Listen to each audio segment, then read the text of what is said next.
last Photoshop lesson for the month of April. This month has been focusing on the basics of Photoshop and Photoshop elements, and today we are going to be talking about layers. Layers is something that is really important to understand in order to really grasp how Photoshop works in terms of editing and adding elements onto a page. The best way to describe layers inside of Photoshop is as though the canvas that you are working on is a physical piece of paper. So if you imagine that the background, which will pull up just a blank white background, but the background could be a photo, it could be a journaling card, or it could be a blank canvas. The background is the first layer of your project. Then you might add a stamp on top of your photo or your background, and that becomes another layer on top of the original piece. You might add die cuts on top of your layout. You might add additional photos on top of your layout, and all of these elements become layers that go on top of one another to create the full picture of what you see. Photoshop works in the same way with all of the different elements. So the different adjustments that you can make to your picture, whether that's brightening your picture up or increasing the contrast, or it could be turning it black and white, or it could be adding a stamp on top, or it could be adding photos on top. All of these pieces are going to become layers that are going to go on top of your base or your background foundation layer. So let me show you here, we're going to start in Photoshop Creative Cloud. Let me show you how this actually works and how it looks inside of the program to help you understand what I mean. The first thing I want to mention or point out is on my dashboard screen here, I have moved the little box of me to the left so that you can actually see very clearly the layers box here at the bottom. I might see if I can. Yes, I can. I'm going to expand it to make it a little bit bigger here. So it says layers on the bottom. Now, if you cannot see the layers panel, you're going to go up to the window menu and make sure that layers is selected with a little check mark. That's going to give you the spot down here.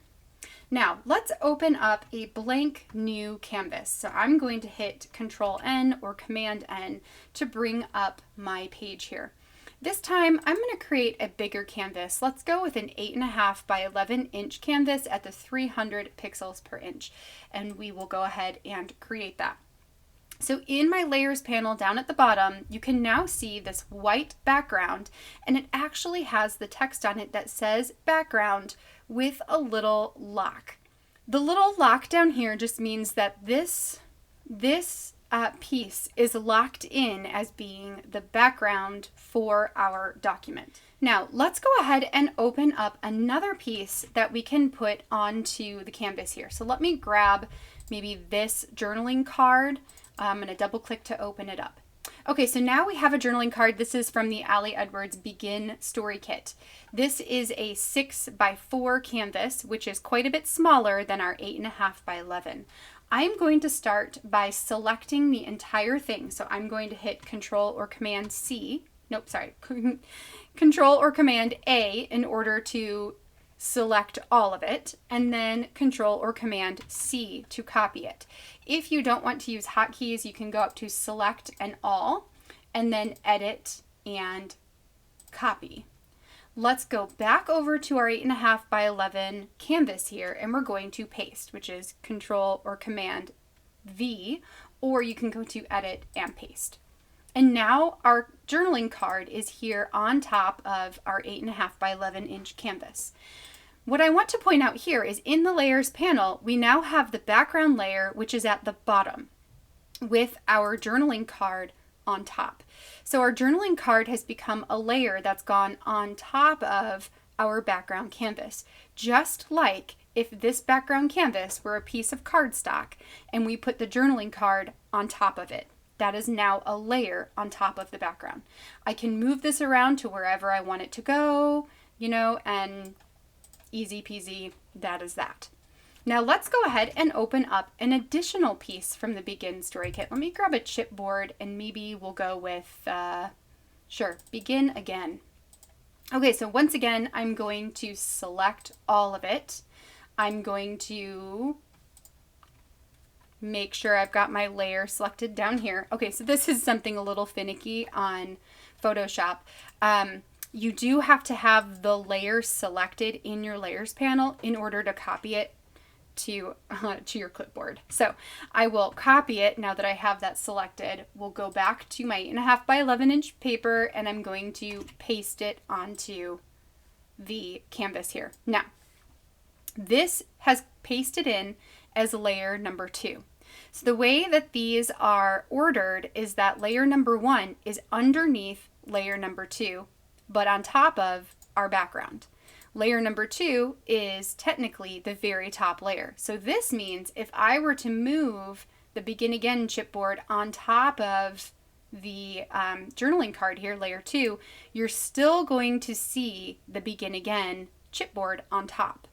Now, I can rearrange my layers here in my layer panel. I can grab this layer number 2, the Begin Again, and I can actually put it underneath my journaling card. Now, if I move this, it's going to disappear behind the card because we have told Photoshop that the card here is the topmost layer and everything else under it is going to be hidden. I hope this is making sense. So, with our layers, we can also create adjustments, and we're going to go much further into adjustments later when we talk about editing photos. But let's just, for example, talk about making our card black and white. So maybe I want to add a black and white filter over top of my page. This has now pasted in as another layer. So we have black and white as a layer, and this is currently going over our entire canvas, turning everything black and white. If I were to move the black and white filter in between layer 1 and 2, only the Begin Again is going to be black and white. Okay? If I move it on top, everything will be black and white. Now, once we have something like, let's say, black and white, once we know we want the black and white to go with, let's say, layer 1, maybe only layer 1, what we want to do is take the black and white filter. I'm going to hold down the Shift button and click on layer 1 as well. So now I have these 2 layers selected. When you have multiple layers selected, there are a few things you can do. If you right click on them, it's going to bring up a menu of a bunch of different things. One thing you can do is merge the layers. Merge the layers that you have selected. If I do this, then the card that I had selected and the black and white filter will merge together into one layer. So now they are not separate pieces anymore, and it also allowed this Begin Again chipboard piece to remain in color. Let me undo that really quick. Another time that this comes in handy is if I am doing an adjustment to a photo. Let's actually open up a photo really quick. Let me just grab one. How about just one of these, one of my planner photos from the other day. Okay, so let's say I wanted my photo to be much brighter than it is. I can apply a filter, brighten it up, but now these are 2 separate pieces. So if I keep them separate, I can actually use this little eyeball to toggle them on and off and decide like, okay, do I actually like it this bright? No, yes, whatever. But let's say that I do love it this way and I'm never going to unadjust that. I want them to just be together. So when I copy it and paste it somewhere else, it pastes as one whole piece. I can select both of the layers, right click somewhere. Come on now. Right click and merge those layers together, and now that's one full piece. So I can't necessarily remove that adjustment that I have made. I can adjust it back the other way by doing the same thing but opposite, or I can Control Z or undo that last move, and then I can make that adjustment. But what I want to get across to you is that when they are merged together, you can't really undo that adjustment, especially if you save it like this, then it's permanently like this. So that is that. With layers, another benefit of using this layers panel is that you can actually group some things together as well. So let's say that I have this journaling card and I have text that I've added into all of them. Let's just put some text in them real quick. There we go. Okay, so let's say I've got my journaling card and the journaling that goes into them, but they are all separate layers. See, every little bit of text is a separate layer from the card. So once I have all of those layers selected in my layers panel, I can then go up to this layer menu and select group layers, or I can use Control or Command G. When I do that, it creates a little group that I can use the down arrow and open up all the pieces within the group. But the nice thing is with groups set up this way is you can easily find the pieces that you're trying to edit. So for instance, if I know that I've got this card and I want to edit one of the text pieces in there, I can go to this group, which I might name, color, or maybe 1, 2, 3 journaling card. And then inside of there, I've got 3 different journaling pieces and the original card. So it allows me to quickly find the pieces that I want to work with. Now, one of the things I just did there is I actually renamed the layer. So sometimes it's hard to see what the different layers are. In that case, I might come in here and this is the Begin Again small chipboard. If you click on top of the word twice, so double click on the word where it says layer 2, it'll highlight it and allow you to change the title. So this one, I'm going to say Begin Again Chipboard. So now when I'm looking for that specific piece, I can just click on it, and now I know that that's the piece I want to move. So that is essentially how layers are going to work inside of Photoshop. The main takeaway here is that every little thing that you do is going to create a new layer, whether that's adding text, adding journaling cards or photos or embellishments, adding adjustments, painting. All of those different things are layers that are added. Some things, like painting, for instance, let's click on a layer here. Painting is not necessarily going to create a layer all of its own, but I believe, and I have it permanently set that way because that's how I prefer it, but I believe that there is a way to make it so that the different strokes are their own layer as well, which I'm sure you could find that on Photoshop. Things like painting, though, I prefer them to just be a part of whatever piece I am painting on, instead of having to deal with those being separate layers. So that is definitely purposeful for me. But there could be circumstances where you create new layers from some of the pieces you're working with. For example, I might take one of these journaling cards, like this pink one, and right click on it and say layer via copy, which allows me to make another one of those pieces in its own layer, which we'll talk much more about that function here in the future. But I just want you to understand that all of the different things that you add onto the canvas become different layers. You can merge them together for ease. You can group them together for ease. You can rename them in order to help you find the specific layer that you're looking for. And you can also rearrange them so that different things are on top. If there's ever a point in time where you want to edit your background, to edit the background, you need to click on the little lock button so it unlocks, and now it shows up as layer 0. When that happens, I can actually delete that layer, and now I've got this transparent piece.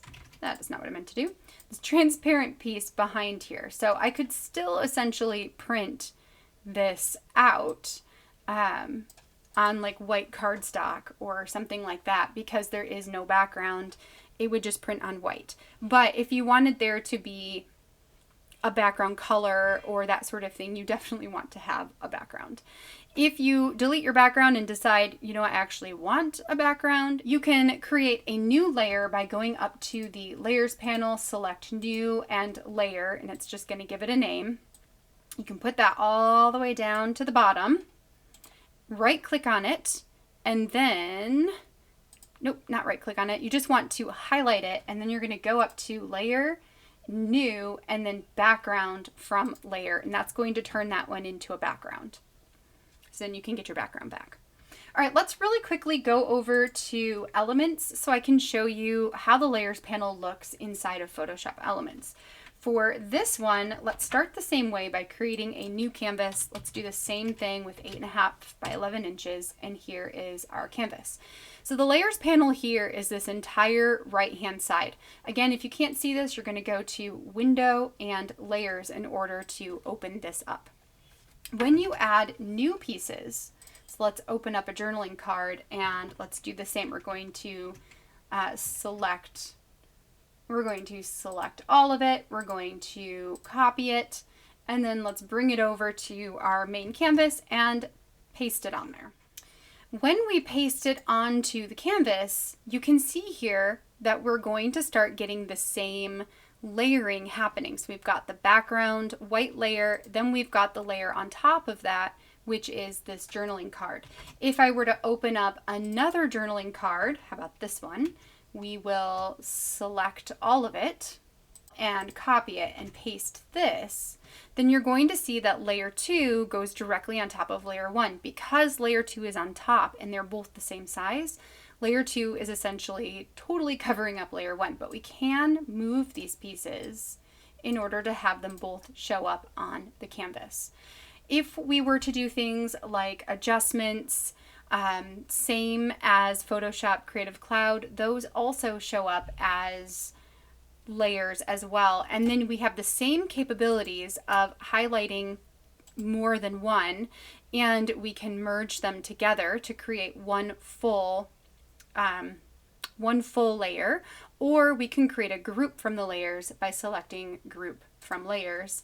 You'll type in your group name, like I might say cards for these two, and hit OK. And then those show up inside of the group with layer 1 and layer 2.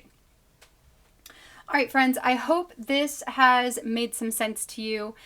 Layers are something that really all these Photoshop programs are working with, and the best way that I can say to conceptualize this is as though you were creating a physical project where all of the different pieces you put onto the canvas become layers on top of the ones underneath them. That for me has really helped in understanding how the pieces move around, why some things are visible and others are not, and will make editing and creating projects much, much easier in the future. If you have any questions on the concept of layers inside of Photoshop, please let me know in the comments down below. I would be happy to help and answer what I can. Next month we are moving on, so we have completed all of our kind of basic information that we need to know about Photoshop, and we're going to start moving into photo specific actions. So for the month of May and June, we're going to be going over lots of different ways of editing our photos, adding things to our photos, and just really making our photography the center of our attention. So that's going to be the next 2 months. I will do it the same way, where we're going to break things down into easily digestible pieces. And I will give you some tasks that you can practice throughout the course of the week to really put these things, put these different concepts to practice. This week, I would love for you to play around with creating or with adding some pieces onto a blank white canvas and playing around with layers. So rearrange the layers, make a group with your layers, and merge layers together just to get an idea for what those 3 different pieces really do when you're working with layers inside of your projects. All right, friends. Well, I will be back with you next week with our next photography topic inside of Photoshop. Until then, I hope you have a wonderful rest of your day, and I will see you in next week's videos. Bye, friends.